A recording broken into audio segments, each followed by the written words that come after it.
There is a movement that has come to life in the last 5 years where many millennial men like myself become jaded with the modern world around us, and so we begin to fantasize about a time long gone past. We begin to dream about being a medieval peasant where we had our farm and our little wife, our little trad wife. We dream of living as a member of Julius Caesar's legionnaires who charge into Gaul. We fantasize about a time in the past and we create this romantic dream in our heads that allows us to cope with the fact that our lives are anything but a dream. Our lives are incredibly banal. There is no adventure whatsoever. There's no connection with reality. We are drowned in safety and comfort. These same men who fought in all these adventurous wars have created for us a world so comfortable that we almost feel disillusioned with it. We want to escape it. We are so safe, we are so successful that we would rather dream of a harder time to make up for the fact that we don't feel any dignity in our current time. We look at our lives, we look at the way we wake up and go to an office job or a corporate job, or we do remote work where we sit at home all day, or you're someone like me where you talk to the internet all day, and we feel this is pathetic. It doesn't feel like an authentic, real life. There's no danger. There's nothing in our lives that can justify it to ourselves. We go out and we can order food to our houses. We go outside and everything's like a playground. Everything's cushiony. There's police everywhere keeping order. We go down to the gym and we simulate stress by lifting our weights up and down and really control the repetition manner so we can become a parody of a man or something like this. And deep down in our souls, this gnaws away at us. Now this is made even worse because we feel there's a lot of political and social pressure being put upon us men. We are told at every stop corner that being a man, being masculine, setting boundaries, fighting conflict, looking people in the eye, holding eye contact, shaking hands too firmly. We are told that this is all evil. This is all the cause of trauma and pain in the world. We are told to correct these behaviors inside of ourselves, to suppress these conflict-driven instincts inside of ourselves, to get our testosterone and crush those levels down until we turn into little golems that can be easily controlled by the manipulators, by the matrix that runs the world. And on top of this, we look at ourselves as Westerners, we look at ourselves as Europeans, and we see in the movies and in the media, people are spending all day saying that, oh, Europeans are terrible people, you Westerners are evil, you Westerners are horrible, you Westerners are to blame for all the tyranny of the entire world. You should have a negatively premised identity, you should be guilty, you should feel bad about yourself, you're ugly and horrendous and nasty and mean, and your religion is a religion of ignorance and tyranny, you're a bad person down to your very, very core, you should feel guilt and you should feel shame. And all of this stuff compresses together the comfort, the sterility of modern life, the loneliness and problems with setting up relationships, the negatively premised identity for being a man and then from being a Western European man. All of this coagulates into this terrible self-image that we develop. And there's no way that we can form an identity in the modern world that's empowering and strong, because nothing about it is empowering or strong or honorable or impressive. And so what we do is we escape into history. Now, there is a good reason why we would do this. There is a very good excuse, because we are getting presented a social role, the castrati modern male. And we are told that this role and this world that we live in now is the pinnacle of history, is the peak. Before now, all history was pain and suffering and struggle and tyranny and strife. It was a terrible, terrible time, and we've now become enlightened and escaped all that. And this is, of course, a farce and a lie. And what exposes this as a farce and a lie is when you go back and you learn about history. You dive into the past and you study what history was actually like. And so you were told that nowadays we are free, for example, but then you go back and you study ancient Greece and you realize that the men who ran the Greek republics were free in ways that you couldn't even imagine, and all the ways that you are not. You go back and look at the early Roman Empire, or you look at the early American nation, the American Republic when it was getting built, and you realize that these guys paid between 5% taxes and 0% taxes compared to the 45% taxes that we pay nowadays. You realize that that kind of sounds like debt slavery, that people fought wars over tax levels that were that high. You go and you look into the past and you discover that an awful lot of our modern experience is actually exploitation masked in good propaganda. And then think about the negative identity that we get told as Western people. We are told that we are monsters and tyrants, and all we ever did in the past was be unimaginably nasty people, hurting hurting everybody all across the world. But of course, this is not true as well. You look through the past and you discover, you know, the Western Europeans are the people who end the institution of slavery across the world. They use their world domination to enforce higher moral standards upon the world. You look at the discoveries of science coming out of Europe. You look back at the Roman Empire and you see that they were lifting out of the darkness of prehistory a civilization of order and genius that allowed us to advance mankind forward, and they almost burst into a scientific revolution themselves.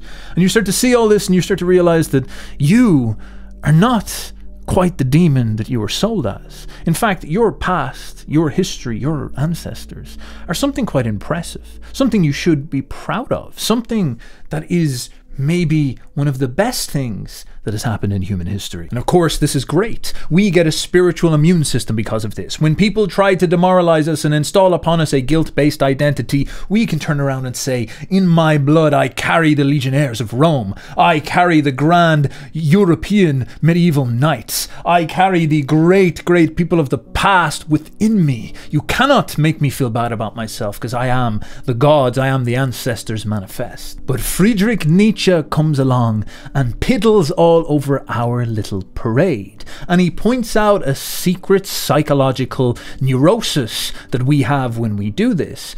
You see, on one level, we are remoralizing ourselves. We are creating a positive identity for ourselves that we don't need to feel ashamed of. We are going up on Instagram and Twitter, putting our profile pictures as Spartan helmets, saying that we are these grand ancestors from the past. This is great. But on another level, we are escaping from reality. We are fleeing into the past because that's where we feel comfortable, because that allows us to escape into a fantasy that makes us feel good about ourselves, because we cannot handle the reality that we actually exist in. Even though we have a profile picture or an anonymous account of being some Roman Empire up there on Twitter or something like this, even though we have these accounts and we think we're great because of them, we've got all of our followers because we make memes about Rome or make memes about Sparta, whatever it is. This is not what our lives are actually like. The people making these accounts, they live pathetic lives, hunched over, scribbling away on laptops, paying 45% tax to a government that they believe are tyrants that don't like them. And they can't do anything about it because they have no power. They're not Romans. They're not great men. They're not legionnaires of Julius Caesar's army. They are slaves to the modern regime. And their way of coping with this is by creating a flattering identity inside of their heads that they can escape to. And you and I do this as well. We want to go back and say, look at us, Julius Caesar. Look at me, I would be a member of Julius Caesar's army. But really the role that we personify in the modern age is the peasant tilling the field. And this is the precise psychological cope that Nietzsche was criticizing and pointing out. He was saying that when we don't have the inner strength, when we don't have the will to power that possessed Julius Caesar, that possessed these great legionnaires, these beasts from the past, when we lack that, because we are castrated, cuckold, soy boy slaves of the modern regime, of the modern matrix, when we don't have that energy, what we choose to do is escape into a fantasy, to escape reality itself. We can't impose ourselves upon reality and figure out a way to make ourselves free or enhance our power in this real world or ascend from our social situation and become something more powerful and more manifest. We can't do that. We can't create a real world identity that engages with reality itself. So what we do is we escape into some type of intellectual fantasy. We escape into a world that flatters ourselves. We choose a delusion. We choose to romanticize. We spend all our time researching about Lord of the Rings. We watch a load of Lord of the Rings movies and fantasize about this magical other world where everything is more straightforward and there's a clear binary good and evil that we can get behind and say that we're the righteous hobbits, and we can launch our emotions into this reality that allows us again to escape this other world that is not the real world, where we feel safe and comfortable and where the story is simple and it flatters us. We can go and we can study history. We can learn all we can about ancient Rome. We can learn all we can about the grandeur of Julius Caesar, the grandeur of Augustus, the grandeur of all this. We can go and we can celebrate how Rome used to beat up all its enemies. It was so badass. And we can project and say, God, yeah, I'm that Roman. You know, I'm one of these badasses that we Romans, Rome runs through my blood as a European. Yeah, we used to conquer everybody all around. But the fact of the matter is you haven't conquered anybody.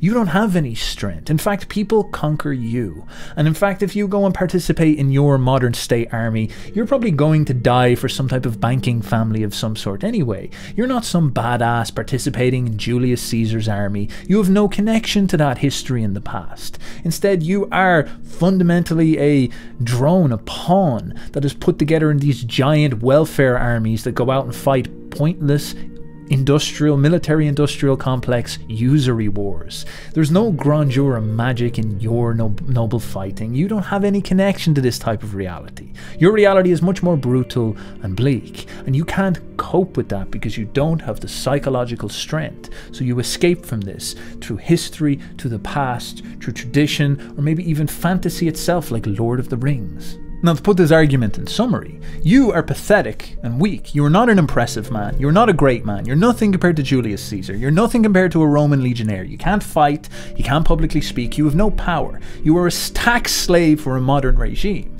And you cope with this by going on to social media and changing your profile picture to some statue philosopher or statue soldier or warrior from a time long in the past that's so far away from you that you can project your insecure and inadequate fantasies upon them. This is what you've chosen to do. And then you start to go and promulgate these very simplistic thoughts like we should just return to the Roman Empire or medieval Christianity or something like this, because those times in the past, they were good. They were the times when everybody was moral, everybody was stoic, everybody furrowed their brows and, did the right thing, and there was no degeneracy, and there was no ugliness, and there was none of this disgusting stuff we see in the modern world. All the ills and pains of the modern world are a consequence of all these terrible things about modernity and all the terrible degeneracy and all these terrible things that have gone on. And the past was rosy and perfect, and everybody just ran around skipping in meadows in sundresses,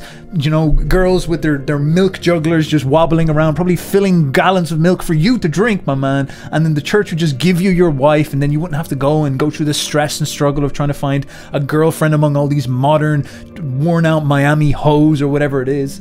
Instead, you could go into the past, and the past was perfect. There was none of this stuff about plagues. There was none of this stuff about, the royals would get together on their cavalry horses, march in and steal your girl from you. There's none of this idea of invading armies coming in and raping your daughters and raping your wife. There was none of this struggle to eat meat consistently so that you actually ended up physically shorter. All of this stuff is pushed out of your fantasy because it's inconvenient, because it presents to you this struggle and pain and difficulty that you don't want to include inside of this. You ignore the fact that, if you challenged the public consciousness, there would have been public executions for you. If you were, doing science in your backyard garden because you're sort of an autistic person who was into experiments and stuff like this, that you might end up getting your skin flayed off you and ripped off you in public if you weren't careful. You brush over all this stuff because you would prefer the fantasy and the dream. You need this perfect image of the past in your head to deal with the fact that your life is inadequate in reality, and you do not have the power to change that.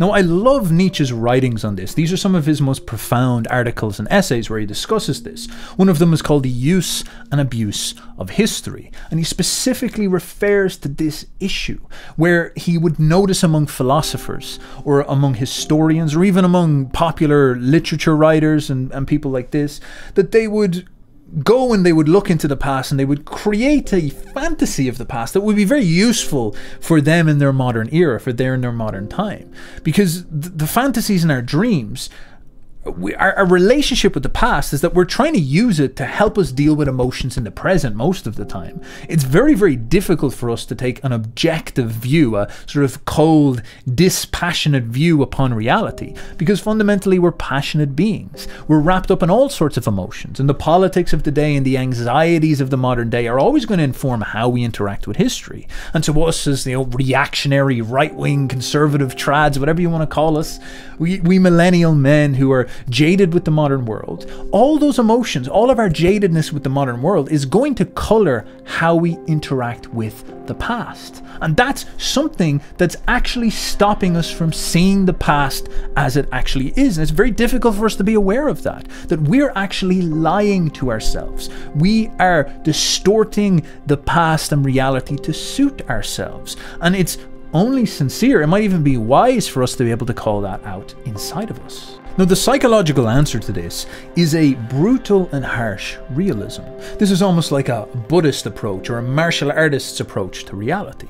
You sit down and you cleanse your mind of all fantasies. You cleanse your soul of all these passions. You stop getting attached to these passions and you allow yourself to see them and observe them. Allow them to flow through you, but separate yourself from them.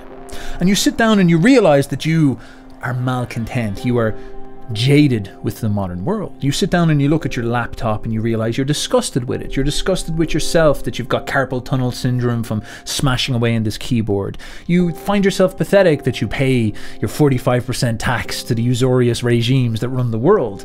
You find yourself unable to cope with this and you feel yourself full of fury and anxiety and you are not happy with yourself. You find yourself disgusted with who you are.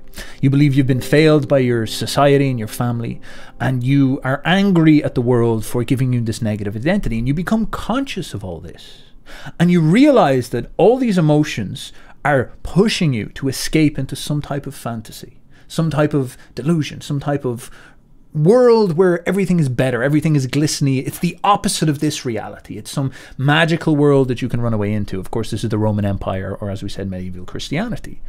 And Nietzsche, like a Buddhist or like a martial artist, as I said, is encouraging you instead to take that fury and that energy and try to project it onto the world around you. Try to engage with reality around you. Try to launch that will to power inside of yourself, that aspiration for you to become a commander, a manifester of order like Julius Caesar, instead onto this world. Look at the world around you as it is, and what can you do to shape that more in your favor? How can you fight with this world? In what ways can you project your power onto the world? How can you lift this reality you're in up to a higher level? How can you impose your creative instincts upon this reality? It might not be as flattering. You might not be able to grab a big shield and go charge out with a broad sword and take on the clear, obvious enemy. Unfortunately, you live in a different world. Maybe what you need to do is you need to go and hit the gym, as we say, or maybe you need to go and learn martial arts, or maybe you need to go and learn skills like how to speak better, how to present yourself better. Maybe you need to go and network with the correct amount of people in order to make you manifest yourself and make yourself a useful person in the world who is well connected. Maybe you need to go learn business skills or something like this. Maybe you need to go master the pen instead of the sword. Oh, sadly, I'm afraid you might have to learn how to speak in a style that's suitable towards millennials and the internet and these types of things. Maybe you need to go and learn how to engage with the real world right in front of you and learn how to bend that to your will and come out as a winner. Now, this actually has a profound effect on people's psychology, because instead of you sitting around and talking and complaining and whining about how the world is not perfect, how the world is not as moral as it used to be, how the world is not as kind or righteous or honest as it used to be in the past. Instead, you throw all that stuff out, because first of all, that's not even true. The world has always been much more savage than you'd like to believe. It's only your fantasy that is making you think that the world was better in the past. But more so than ever, you cast that out because that world is gone. It's not even the world you're dealing with right in front of you. You live in a globalized, digital, post-industrial society that has not been on this earth before. You're in a new world, and that's the world you live in. There is no legionnaires marching around that you can just go along and join. It is a different reality altogether. Now we're in the reality of TikTok and YouTube. You can become wealthier than a king even in the past by using these types of assets. It's not as sexy, it's not as profound. You don't get to deck yourself in gold and cut off somebody's head and build a cape full of scalps and flatter yourself and say you're a big badass. You don't get to do that stuff anymore. But that's because we live in a different world. But instead, if you can throw all that stuff away, throw all those fantasies and delusions away and engage with this world, that's a sign of strength, and that's actually how you win, and that's how you embody the same energy that these great characters like Julius Caesar and all these badasses had in the past. They were much the same. They were embracing the reality that was right in front of them. A lot of people don't know this, but Julius Caesar didn't really start start his great war career till he was in his 40s. And during his late 20s or 30s, he came across a statue of Alexander the Great. And he fell down at the foot of the statue crying. He was in tears because Alexander the Great had conquered the entire world by the age of 32. I think it was the same age as Caesar. And Caesar felt ashamed. Caesar had done nothing. Caesar wanted to be like Alexander the Great. Caesar was caught up in this fantasy of him being a great, powerful Greek hero like Alexander the Great, taking over the whole world. And when he came across the statue of Alexander, he felt inferior. He felt pathetic. He felt like nothing. And he felt low. He probably said to himself, oh, well, this is so terrible. I have no opportunities. I wish I lived in ancient Greece where things would have been different. And of course, then that's how I would have won under that situation. But he got over that part of himself. He threw that part of himself behind and he engaged with the world as it was. And then later in his 40s, he ended up broke in massive amounts of debt, which Alexander the Great never went through. But he turned that situation into his great destiny deciding moment. And this is where he was able to get the loan of a couple of legionnaires to go up into Gaul and then conquer all of Gaul and set him on the path to becoming Julius Caesar. And see, this is the thing. You're not that much different than Julius Caesar. You know, you were the same man with the same anxieties, the same problems. And you're even doing the same escapism. But you don't live in Julius Caesar's world. You don't live as a, inheriting general who's about to take over the army and can go and conquer South America or something like that. It's just not your reality. Instead, you're somebody who's struggling with a porn addiction. You're somebody who's struggling with these identity crises of living in a giant globalized society that's fraying at the seams. Social institutions are breaking down. It's not the same situation. But the answer is the same. Instead of lamenting and pining about it or escaping into some type of fantasy of a perfect world, you must seize it by the balls. You must grab reality and understand that the life in front of you is what you need to affirm.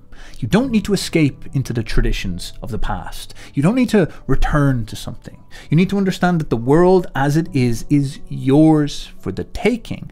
And every great man in the past that you idolize was not some romantic, out-of-touch, delusional person. Instead, he was the person possessed by that realism who grabbed reality and bent it to his will. That's the type of person that wins. That's the type of spirit that is necessary. It is not the escapist, romanticizing idealist. It is the grounded realist who grabs the real world and launches themselves upon it and affirms it as it is. And only after that person makes history do you go along and read the history books and, like a little boy, fantasize about that and build this big dream inside of your head and think that this part of yourself that dreams, that gets caught up and fantasizes, that romanticizes, you think that's the part of you that is going to achieve the same results. And it is not. Fundamentally, the romantic side of you is the part that loses, the part that is out of touch with reality, because it is unbecoming of a man to fantasize. If you're in a war, if you're in a boxing fight, whatever it is, if you're in some situation of conflict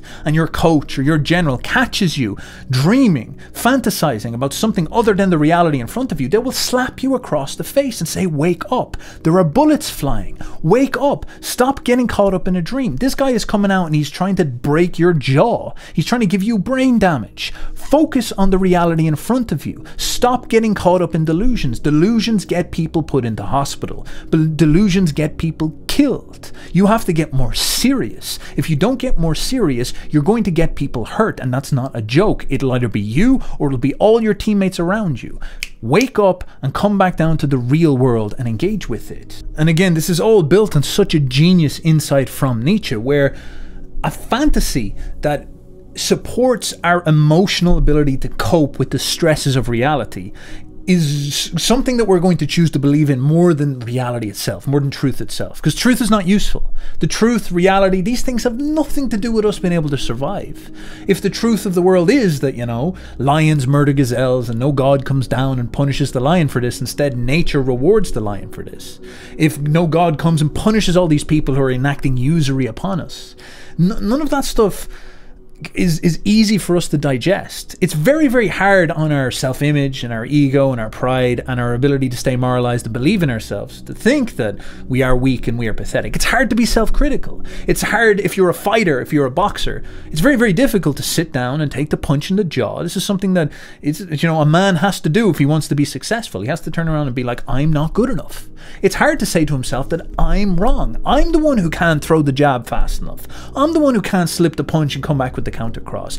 I'm not fit enough. I haven't done enough running. I don't eat clean enough. It's very hard to do that. Instead, the natural instinct within man is to blame the other people, to say, oh, he's evil. Oh, he's bad. Oh, I wish he was different. We have this propensity towards wishing that reality was different because we're too weak to accept that we're not good enough for reality as it is. And we can't take that criticism in order to transform ourselves. And so you see this instinct manifest where we create any type of fantasy that's going to allow us to cope, allow us to deal with it. But Nietzsche's pointing this out, that that's a signal of weakness. If you are strong enough, you're not afraid of reality. You're not afraid of the brutal, bleak situation right in front of you. You're not going to have to romanticize the situation, because if you have enough strength, you can actually enact your will upon reality. He called this the pessimism of strength that he saw inside many great cultures, like, for example, the ancient Greeks. They had this ability to accept the world as it is, tragic as it is, and say, well, you know what, it is what it is, and I'm going to launch myself upon it and beat it into submission and transform it into the world that I want to see. And I'm going to idealize it. And this is the true idealizer. This is the true romantic, I guess you could say. The person who has the strength to accept the world as it is and then say, I'm going to make it. I'm like an artist who's going to craft it in what it should become. Instead of the fantasizer, the coper, the person who says, oh, well, one day I'll get it done. Oh, I wish things were different. Oh, if things were different, well, then I'd make a great world. Well, then I'd be a great artist. Well, then everything would be moral and perfect. It's all escapism. It's all a sign of mental weakness. If you saw this inside of a fighter, you would say that guy's going to lose the next time he steps into a ring. If you were talking to a fighter and his mind was in such a place that he was saying, you know, I wish the other guy was just nicer. You know, I wish the other guy would just not, like, you know, hit so hard. You know, my dad was such an awesome fighter. You know, it's just like, I don't even need to train because my dad was such a badass fighter. You know, if you're saying all this type of stuff, you'd be thinking to yourself, man, I'm putting my money on this other guy. You go talk to the other guy and he's like, yeah, well, I've been watching the way he does his footwork. I've been watching the way he is good with his right hand. I'm not very good with my right hand, so I'm going to train that. I'm going to work on my kicks because he's obviously very weak to kicks, but I'm not very good at kicks. If he was talking about all this engagement with reality, you'd be saying to yourself, all right, that dude's going to execute this other guy. He's going to cut his head off because he's engaging with the real world. He's cutting out the fantasies and going straight into what is right in front of him and making sure that he engages with the reality as it is. And so when you understand the framework of this psychological pattern, you can begin to see what's going on with many of these traditionalist LARPers, many of these romantic escapists. And you begin to see that an awful lot of it is coming out of a position of deep, deep weakness, deep lack of strength, deep inability to confront the real world as it is. And a clear signal that whoever these people are, they're going to lose, they're going to fail. Whatever their goals are, their projects are, if they're here to save Western civilization, they're not going to save it. They're not going to achieve any of that stuff. They're going to go and dance on TikTok pretending that they're a Spartan or something like this. They're going to go and they're going to write strongly worded posts on Twitter. They're going to go on Instagram and say that, like, oh yeah, well, I want to live in a field and toe the fields and stuff like this. They're going to go and they're going to play pretend. They're going to play into the delusion. They're going to break down the how Lord of the Rings works and all the archetypes. They're going to write their theses and big long explanations about morality or whatever it is. They're going to do all that stuff because that's emotionally satisfying for them. It makes them feel that they're participating in their delusion, but they're not engaging with the world as it is. They're not doing what is necessary to win in this reality. They're not building up a cynical relationship with the world. They're not going and saying, how do I manifest power? How do I build a network? How do I develop skills that are useful for me to succeed? How do I go and actually create things and create institutions that are going to serve me and my people in order to bring us to the future and allow us to win? How do I engage with this world right in front of me as it is? They don't think in that way. Now, an awful lot of these people tend to be quite stupid because when you're weak, it's usually because you're not smart enough to be able to process the reality in front of you. You don't have the IQ, and so you get traumatized and you escape into a simpler version of reality where everything is quite easy. So an awful lot of these people get very upset when you confront them with this very sincere criticism, very obvious thing, just like if you were a coach for a boxer and you were trying to slap him in the face and be like, get back in the game, get your head in the game, stop being somewhere else. And if he started to bite at you and give out to you, you're like, well, there's no hope for this guy. Well, an awful lot of these people who are like, I'm out here to save Western civilization, I'm out here to save the West, you bring these points up with them. How are you saving the West by trying to say that we should all go back to ancient Rome or something like this? They get mad. They start to bite at you. They start to say, why are you taking this fantasy away from me? Because the fantasy is all they have. They're not interested in winning. They're not interested in success. They're not interested in reality. They want the dream. They want the fantasy. They don't care where it goes. For them, it's not about success. It's not about winning. It's about emotions. It's about how they feel. It's about how they can deal with the sad, tragic situation they find themselves in. But there's nothing in this that should be considered admirable. And in fact, one of the greatest examples of this comes from Nietzsche himself, where he developed many of these thoughts. And he developed them in relationship to the German people and the German people's grave mistakes that led to Germany getting destroyed in 1945. You see, Friedrich Nietzsche spent an awful lot of time around Richard Wagner, and he had the little love hearts in his eyes looking up at Wagner being like, he's so talented, he's such a badass. Richard Wagner would have appeared like maybe Andrew Tate or Eminem or some type of character like this, where Nietzsche was a little like a member of Hustlers University being like, oh my god, he's so cool, he's leading the culture and all this stuff. And eventually Nietzsche was spending time with Wagner and noticing that there was a few things that he felt were very off with him. And over time, he began to categorize it and understand it as this romantic desire inside Wagner. Wagner was trying to create a giant fantasy. In some sense, this is exactly what Wagner was. He was an artist who was weaving this profound fantasy. So Nietzsche began by seeing Wagner as a genius who was producing this new vision of German identity that was going to bring us into the new Dionysian future, and the German people would rise up and become the Übermensch of the future and lift us forward into a great culture. But over time, Nietzsche began to realize that this was not a signal of the great strength of the German people, that the great strength of the German people had built up and it was now exploding, blossoming through someone like Wagner who was giving it a vision, an identity. Instead, he realized that he was actually looking at the cope of the German people, that the German people were at this point where they were very, very strong and had a huge amount of potential, but they weren't in any way defined. That potential was not in any way settled. It was merely potential. It was a huge amount of potentiated strength, but it was volatile. It was dangerous. They were going into a new world that was going to be very crazy, and a lot of powerful forces were going to be unleashed, especially in the 20th century. And the great responsibility for them was to actually try to transform that potential into actual success. That was the great thing, that they had all this potential and they could transform the world and lead that project. But they had to make sure that if they want to transform that potential into success, they had to make the right grounded actions. This was Nietzsche's big critique.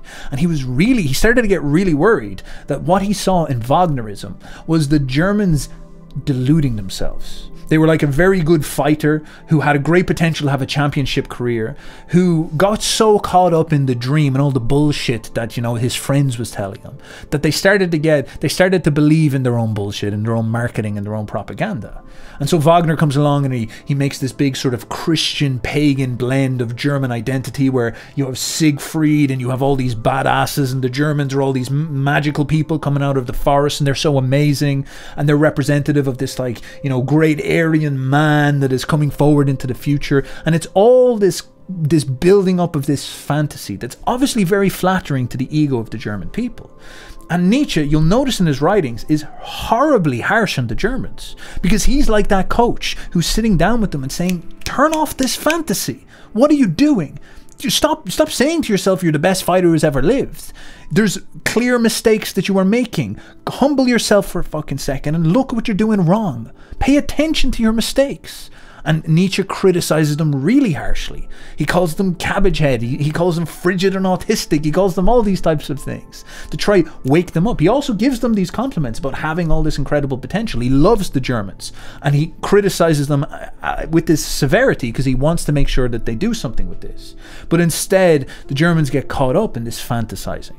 And then, of course, this doesn't serve them very well, because what happens in the 20th century is they spend all that potential in imprudent ways. Obviously, the 20th century is more complicated than the Germans just making mistakes, but it does end up in 1945 with 2 million German women getting raped by the Soviets, Germany getting carved in half, and their potential destiny, they essentially get spiritually castrated and destroyed. Even to this day, you talk to Germans and they don't really believe in themselves anymore, because the consequence of what happened was just so severe, so final, that their potential was annihilated.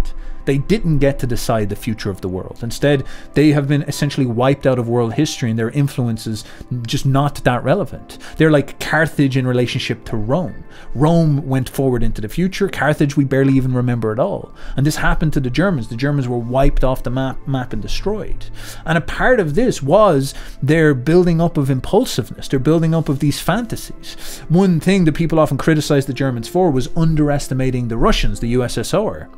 And Nietzsche talks about this 40, 50 years before this even happened. It's actually an astounding passage in Beyond Good and Evil 251, I think it is. And he talks about how the thing the Germans need to develop is this cynical, pessimistic humility and patience that the Russians and the Jews have. That these two people are very realistic, very down to earth. They're also very slow, and they don't really like, they're not really like as idealistic and brave and profound as the Germans are. But Nietzsche was pointing out that maybe in the next century, the virtues that are going to be the most useful actually are these patient virtues. This is what will be helpful. To try to be a bit more cynical and realistic is going to be much more useful in the future. That's going to be the deciding factors about the people who win. But instead, the Germans were impulsive, getting caught up in their profound belief in who they are and all this stuff. And eventually they surrendered to that. Their nature is not something that they really changed. And Carl Jung, Nietzsche, all these people, they were warning against this. None of their warnings were heeded. And they all said, you know what, we'll just charge into Russia and the Russians will just fall apart in the first year of the war. And they very nearly did. It was very, very close. Maybe the Germans made a good guess. They almost like reached in there and took down the Russians, but they didn't. It fell short. And at the very start of that war, the very start of World War II, when they were blitzkrieging out across the east, everybody thought that this was the end of the war, that they were going to beat down the Russians. But it just didn't happen. And like Napoleon, Hitler once again, charging into Russia, eventually the cold, hard reality fell. And it all became clear that they were fucked. And then from that point forward, all the fantasies, all the dreams, all the romantic, all playing Wagner while you're driving your Panzer tank, blasted out of your face on stimulants, going to, you know, create the new German Empire in the world, the Third Reich, and spread it all across the world. All of a sudden, all those fantasies, all those dreams were proven incorrect. And they failed and they became weak. And they were in for a 4-year beating. Like the guy in the UFC, like Conor McGregor fighting Khabib, where he gets taken down to the ground and all he can do is just lie there and try to survive as Khabib beats his face in, because he had been filling his head with bullshit and he'd been surrounding himself with yes men coming up to this. And this is exactly what happened. And it's all like this emotionalism, this desire to fantasize and say, I'm a grey Aryan man, or we're Julius Caesar, or we're these badass traditionalists from the medieval Christian. It all feels grey. I know it feels great. I love doing it as well, pretending I'm a Roman Empire. It's great. I'd love to dress up as a Spartan every day. And it's nice now for me, in my comfort, to get all these visions and get all these nice feelings. But when it comes down to the actual rubber hitting the road, and when this stuff is put to the test, and when these delusions carry you into these situations like conflict and war, and all of a sudden the bubble bursts and you realize you were wrong, and the cynical person who remained disciplined and down to earth gets the advantage over you, and they begin to punish you, then it comes home. And then it's not nice. Then it's brutal in the harshest way it could be. Then that's when rapes happen. That's when murder happens. That's when 10 million Germans were murdered in this, well, they died in a war, you know, like they were killed in this war. That's a lot of the best men to come out of this nation. And so all of a sudden, all these supermen that they were talking about got wiped out in this giant mincemeat grinder of the Eastern Front. Now, what do you do about that? If Nietzsche saw the end of 1945, if he was still alive in the 1950s, it would have been his prophecy completely fulfilled. He was saying, you have so much potential. Don't get caught up in your fantasies and you'll actually do something with it. But they did not listen. And so it all got wiped out. It all got destroyed. And that's a tragedy. The potential in the German people was massive, and it was spent and wasted because of their inability to tame this impulsivity. And that's what a serious person takes out of these things, is that if you're going to try do something great, surely these fantasies will come up. But if you actually want to see it through to the end, you're not going to allow yourself to romanticize. If you want to become the champion in the fighting arena, you're going to listen to the person who's trying to wake you up. And if you're strong enough, you'll be able to engage with that. But if you're not, if you need these fantasies, that's a bad sign. That's the beginning of losing. And Nietzsche saw this in Wagner. He spotted it early. This is why he's a genius. He saw that all this stuff about playing Flight of the Valkyries, it's not going to go anywhere good. It's going to get us into a mess if we're not careful. And that's exactly what came through. Now, another example of this that hits closer to home is Andrew and Tristan Tay. Now, I understand many people get very wound up about these guys, these terrible men doing all these terribly bad things, human trafficking and all this stuff. This is what they're getting accused of. And I see it an awful lot coming from these like traditionalists and these right-wingers, that Andrew Tate is immoral. Why are these conservatives celebrating Andrew Tate? Andrew Tate's a horrible person. Andrew Tate's an immoral man. They get all, you know, uppity and stiff and all this, and they say, oh, he's a terrible Christian, or whatever it is they're trying to say. He's not someone who's going to save us from the Matrix. And you see again the betrayal that these online social media addicts do with their ideology, and their whining and their complaining. They have a voice on social media where they can dress up like Marcus Aurelius or something like that, or make a stoicism account and then spend their time, or, you know, talk about the 300, or talk about how, like, you know, Western identity, we're going to do all this type of stuff, and then they spend their time bitching about somebody like Andrew Tate without realizing that the past was not some glossy moral, you know, choir of angels walking around. People didn't walk around in the past floating without touching the floor, going to the bathroom and just, you know, whoosh, nothing coming out, no smells or anything like this. This is not what the past was like.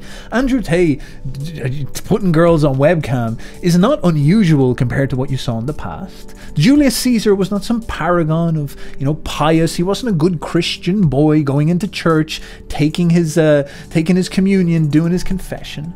Julius Caesar went into Gaul, murdered all the men, and then took all the women and sold them into sex slavery. He sex trafficked all the women out of Gaul. And you're there with some profile picture of Julius Caesar talking about how you're a badass going to take over the world, how you're going to return the West to morality and all this, without understanding what the West is, without understanding what the past is, without understanding what you're trying to bring back. This is something Nietzsche was so perceptive with, so good at seeing, pointing out that we have this problem with us moderns, where we project so much of our personality onto the past. So you have all these modern people, these historians, reading about history, projecting their modern moral frame onto history, and completely misunderstanding what history was.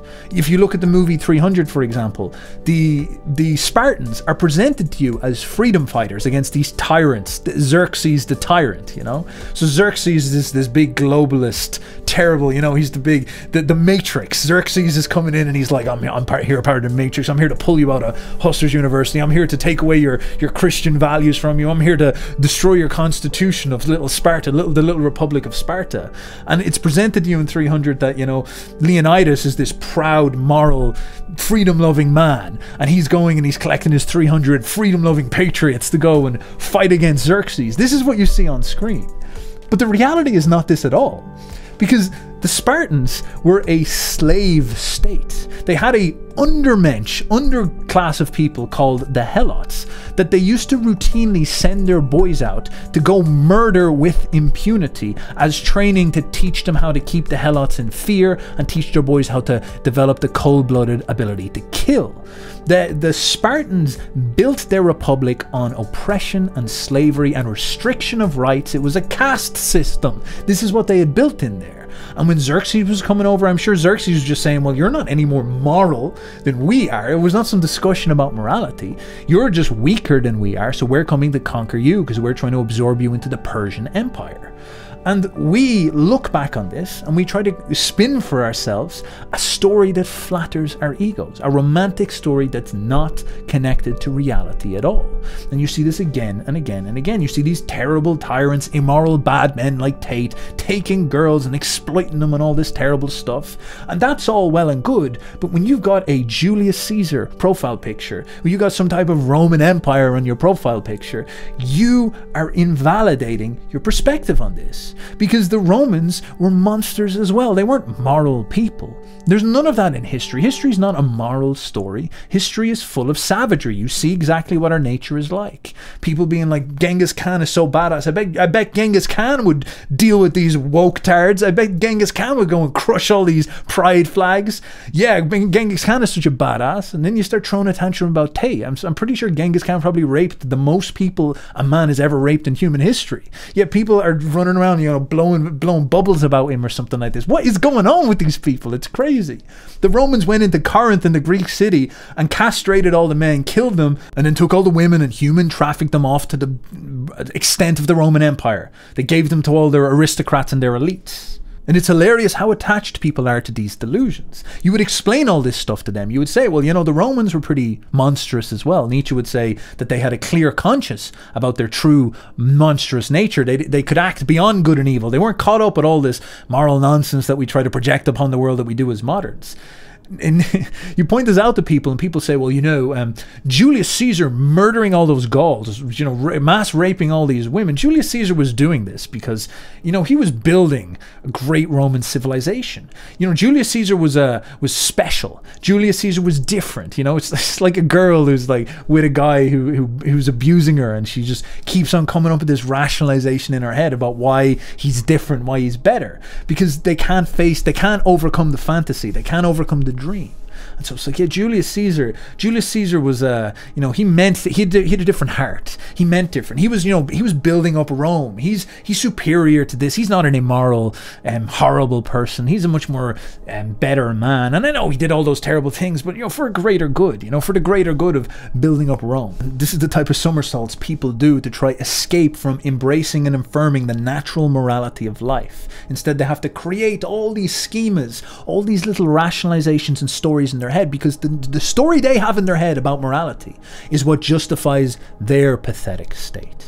They create some identity inside of their heads that there's all these terrible people destroying Western civilization, and they, little old them who's too much of a coward to go do anything about it, writing on their laptop in their wimpy little job, paying their taxes, well, they're secretly the moral man. They're secretly the good person. They're secretly the true freedom fighter. That's their little story. And they're the person who resists going out there and sex trafficking people. They're the ones who are like, you know, all the women are just launching at them, jumping in the room, trying to be like, please put me on webcam, and they're like just shoving them out, being like, go away, you hoe, stuff, you silly girl. They're above all that stuff, you know. They're resisting all that. They're not out there. They're just, you know, if they wanted to, they could go out and they could just kill everyone. They could just go out there and they could just organize an army tomorrow and take over the whole world if they wanted to. But they don't do that because they're moral, because they're good.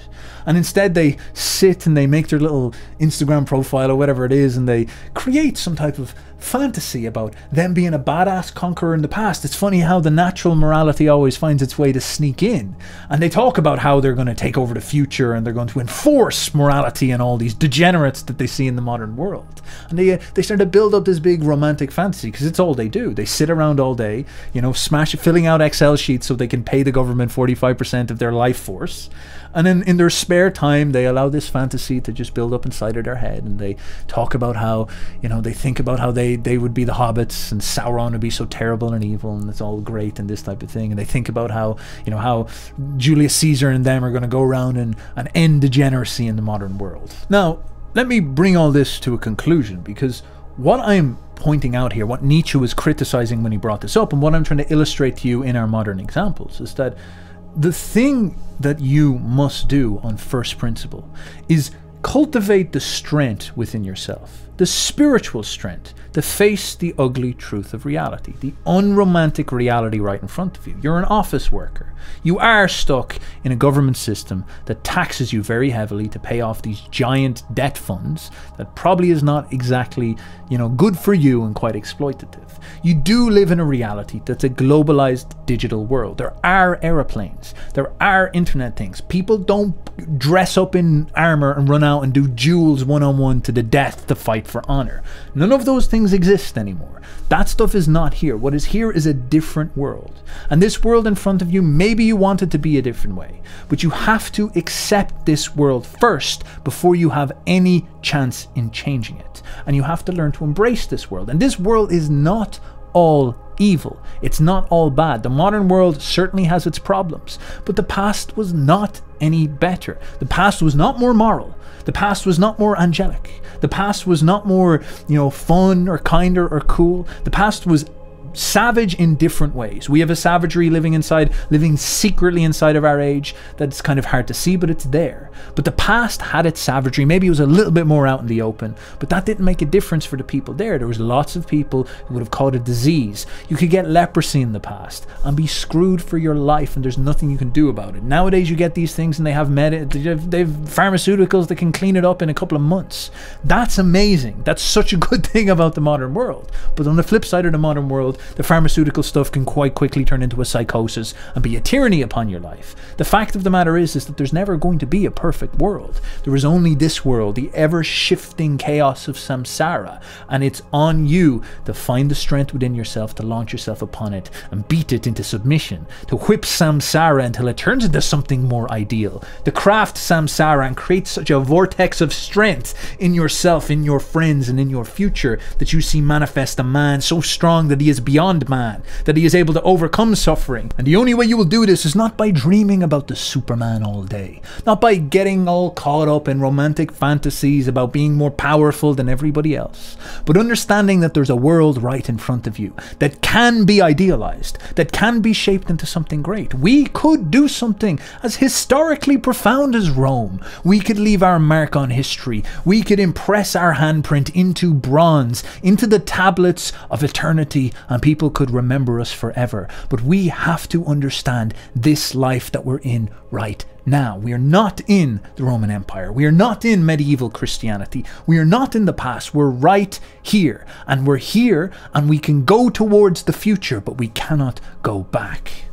And you must understand that those instincts inside of you that want to escape, that is your weakness. You can crush that out of you, and that is the path towards you creating more strength. You engaging with this world right in front of you and doing something with it.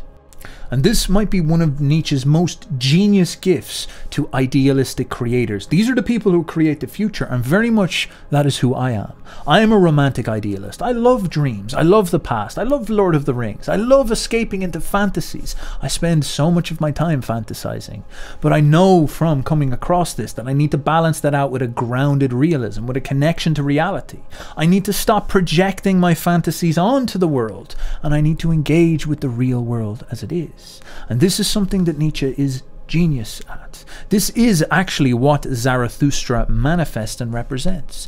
Zarathustra is the prophet of the grounded idealist, the realist who can dream, the person who has grand fantasies but stands firmly on the earth and is prepared to actually make them happen. In the words of Zarathustra, he says, "Man is a rope stretched between the beast and the Ubermensch. He is a rope over an abyss, and this abyss is dangerous to cross, and it is dangerous to look back, and it is dangerous to stand still, tremble, and hesitate.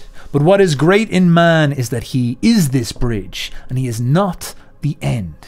What is lovable in man is that he can go over and beyond, but he can also go down and into. I love those that know not how to live except as those going down, because they are the ones who will make it over.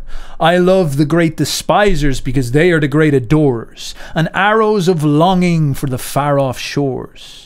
I love those who do not first seek a reason beyond the stars to go down and become sacrifices, but sacrifice themselves to the earth, so that the future world of the Übermensch may come to pass. Here he is speaking to the idealists. Here he is speaking to those special people, the creators of the future, who have this hope for the future, who despise the world, the great despisers, because he understands them, because he is one of those people as well. And he realizes that they hate the world around them. They find it disgusting and petty. They find it degenerate and unideal. It is a shocking thing to see when you realize what the world is. But he says that because they have such strong capacity to hate, they also have that ability to love. They are the people who can get enraptured by grand fantasies and grand dreams. And he only hopes that they see these dreams true to manifestation. He loves them because they are the ones that can go down and engage with the world, because they will be motivated enough to dive into the world, grab the world and try to lift it towards something. They will be the ones who make it over. They are the ones he loves because they have that capacity. That is the mindset that he is looking for. And that is something that all you need to do is choose to install.